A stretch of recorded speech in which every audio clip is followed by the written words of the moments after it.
Suhan Kim comes to KramCon by way of South Korea.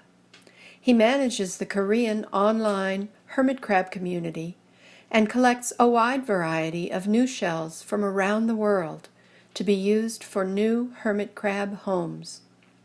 He also works hard to improve conditions for sick hermit crabs that have been imported into Korea, doing his best to rehabilitate them and get them healthy enough to find their new forever homes. Please welcome Suhan Kim.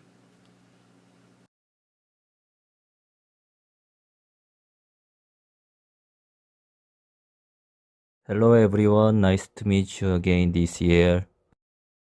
It's an honor to meet you again. I went to Jeju for KrabCon this year because I wanted to show you how to get a micro shell. Let's watch the commemorative video of my journey to Jeju together.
Getting a micro shell is simple, but it's pretty hard to find where they are.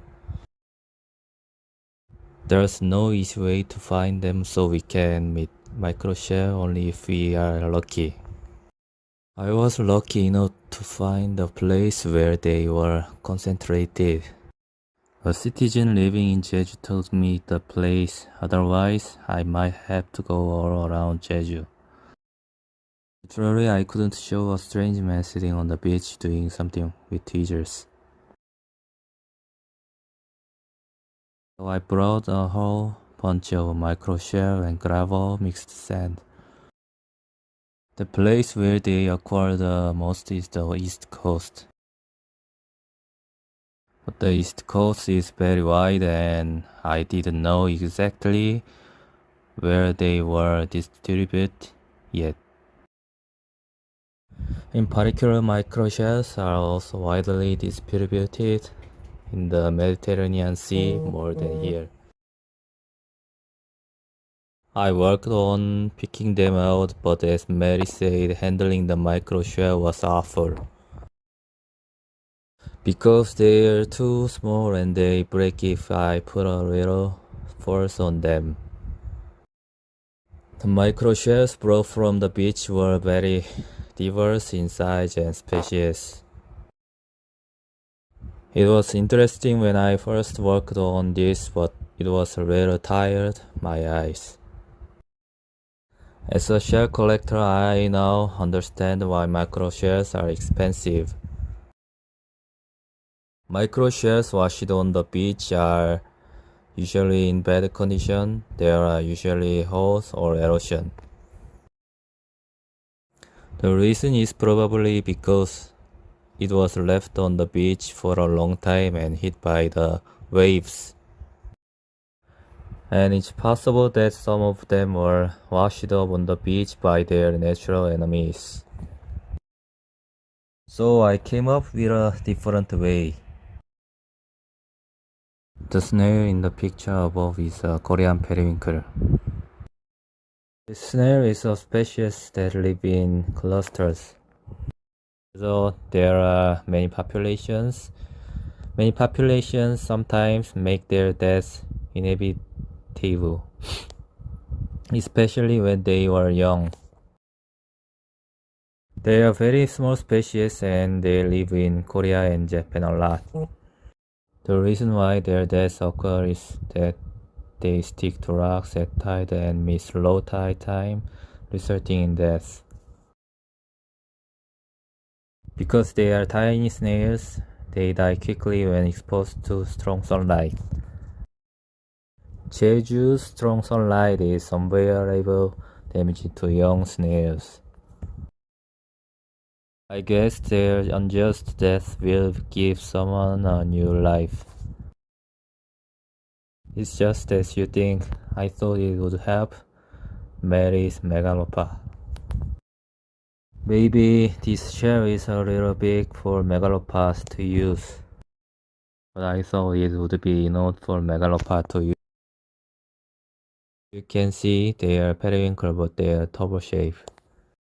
Mature ones are more turbo-shaped.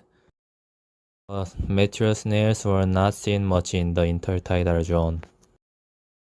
I guess it's because they die a lot when they're young, as mentioned earlier. So most of shells I will send to Mary will be babies or juveniles. To watch a video of me collecting them from the intertidal zone.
I started cleaning them up.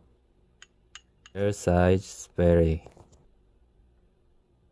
It's very small, so it requires a high degree of concentration. This work may be a little tricky and boring. I was willing to finish this work for the Megalopa, because I thought I could help Mary's breeding project even a little bit. Started working quickly before they went into rotting. Even tiny sea snails stinky when they rot. If I send this shell to Mary, maybe I'm the first one to try this method. Perhaps I can make the death of the snails not in vain for the Megalopa.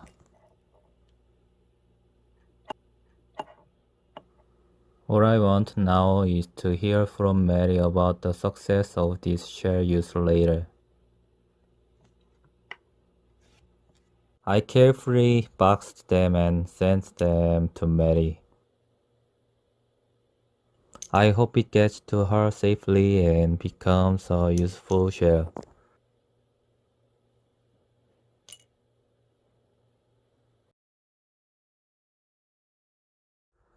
제 비디오 봐주셔서 감사드리고요. 내년에도 또 배웠으면 좋겠습니다. 참여할 기회를 주신 스테이시 그리고 메리 감사드립니다. 내년에 또 봅시다. 감사합니다.